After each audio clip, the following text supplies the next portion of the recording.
in remote sales, building up your rapport and trust are two of the most important things to either help you set a lot more deals or close a lot more deals as a closer.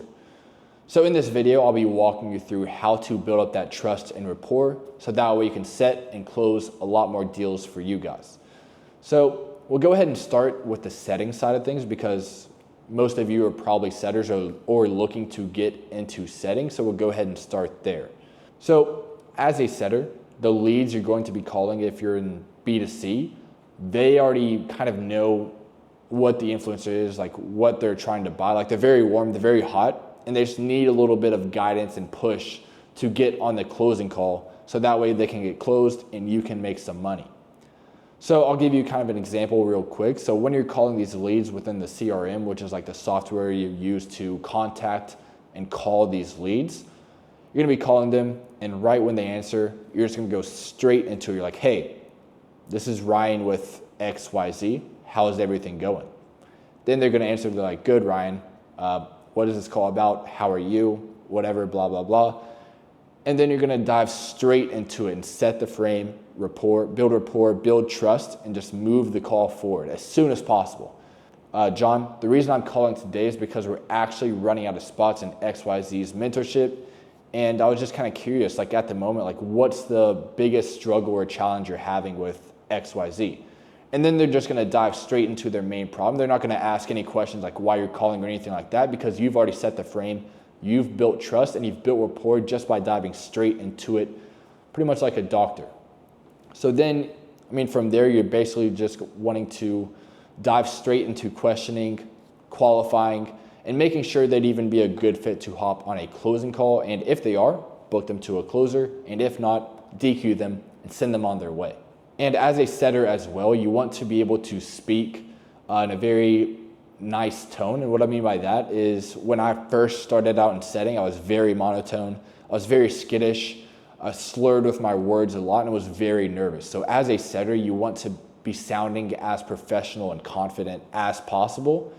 And for me, what got me to the point I'm at today where I'm able to close $20,000 a month with remote sales is just working on my tonality, because that was the biggest weakness I had, and it set me back a lifetime in terms of like how much I was able to earn. So what I'd recommend to you guys, if your tonality is your biggest weakness right now, is grab your phone, set up, you don't even need to set up a tripod, just open up the app where it records your voice memos, and start reading 10 to 15 pages of any book you like each and every single day. And when you're doing that, be very self-conscious and self-aware of the words coming out of your mouth to make sure that they sound like you want to sound. And you can just look up people who have very good tonality online, on YouTube, anywhere, any person that you like. Just look up someone that you look up to in terms of like how they speak and that you like the way they speak, and literally just copy and paste them. So that way you can literally just copy that and paste that into your life, so that when you're hopping on these calls, prospects, leads, they can easily understand you, what you're talking about, and that way they kind of they trust you a little bit more because you sound confident, you're very smooth with your words, and you know exactly what you're saying. So that's the number one way I'd recommend just getting a lot better at your tonality. And that's pretty much everything with setting in terms of like building rapport and trust, just diving straight into questioning, qualifying, and just going straight into the questions and not letting the prospect or lead kind of rape you. You don't want that to happen. If they set the frame first, if they start asking you questions about the product, mentorship, community, whatever it may be that you're selling, then it's pretty much over for you. But of course you can fix it, and I'll talk about that a little bit later on. But now we'll kind of go straight into closing and how to actually set the frame there. But before we hop into framing and setting the tempo for the closing calls that you'll be hopping on, I'll give you a few tips on how to literally improve your closing and building trust just with a few of these tips that are very subtle, but enough of them stacked up will easily build you the trust that you need to start closing a lot more deals for yourself. So first off, you want to have a very nice haircut. You don't want to be very shaggy and an afro or a lot of blemishes, like a super long beard that's not very structured. It's very dirty and looks like shit. You want to be very organized with both hairstyles if you do have a beard, and you want to look very clean and sharp. You don't want to look like some homeless guy on the street.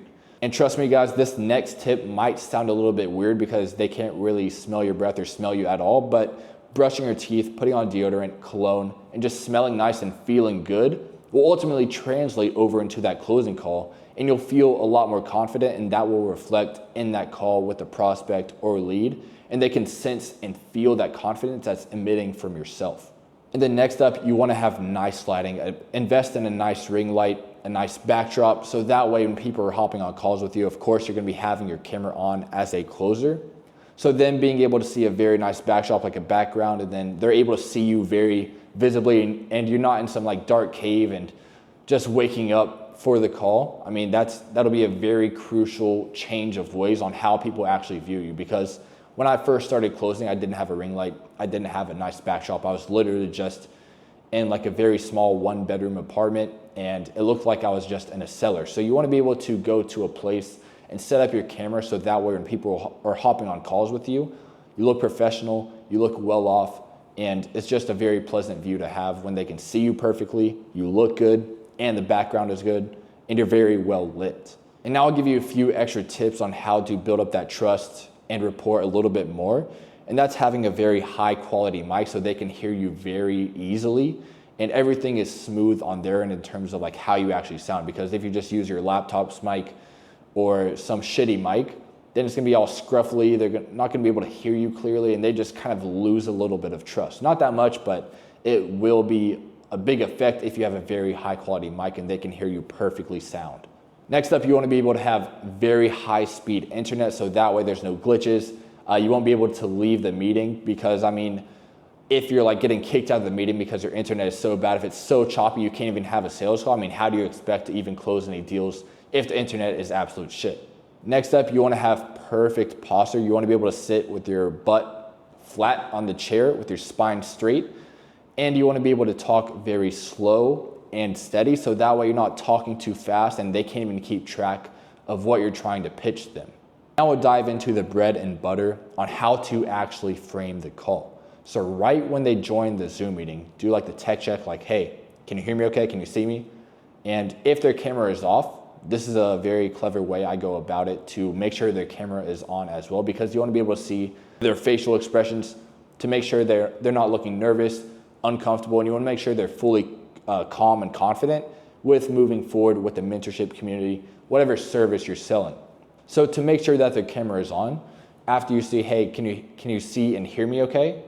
And their camera is off, they're like, yeah. And they're like, yeah, I can hear and see you perfectly, Ryan. And like, cool, I can hear you okay as well. I mean, I just can't quite see you yet. Are you able to turn your camera on? It should be in the bottom left of your computer. If you're on your phone, it should be in the bottom middle. They're like, oh yeah, just give me 1 second, Ryan. So that's one way to make sure that their camera is on as well, so you guys can see each other perfectly, and that builds up trust and rapport a little bit more as well. Then next up, you're gonna wanna be setting the expectations for the call. You're like, okay, cool. So John, I know we have a limited amount of time today, so I mean, are you pretty much ready to go ahead and get started? And then from there, like, yeah, cool, let's go ahead and hop straight into it. And then from there, you're gonna wanna go ahead and dive straight into the deep question, getting them to dive straight into the pain so you can see what the problem is, like what was the purpose they actually hopped on the call for. So like, John, okay, cool. So I mean, in terms of like X, Y, and Z, like what do you think the biggest challenge or struggle is for you right now? And do you guys see how I used the tonality to make sure that I emphasized my point, to get my point across, so that way they kind of feel what I'm trying to get at, so that way they can answer the question with full honesty and transparency, and they give you pretty much the bread and butter of like what their problems are and what they're looking to solve. So that way you can see if they're a good fit, and to make sure that they kind of know where they are right now. So that way later on in the call, you can show them where they actually want to go and need to be. And then from there, I mean, you literally just go straight into the discovery, asking them the questions, where they are right now, where do they want to go, what's stopping them from getting there, how your influencer, whatever you're selling, can actually help them get there. Why do they even want to change in the first place? Like how much money they have. And I mean, guys, to be completely honest, right after you go into the qualifying or the deep question, you want to go straight into finances, make sure they can even afford the program. And I'll kind of make another video on a full closing call example later on, so that way you guys know exactly what I'm talking about. Now guys, sometimes you'll be hopping on calls, especially as a closer, with very high ego prospects.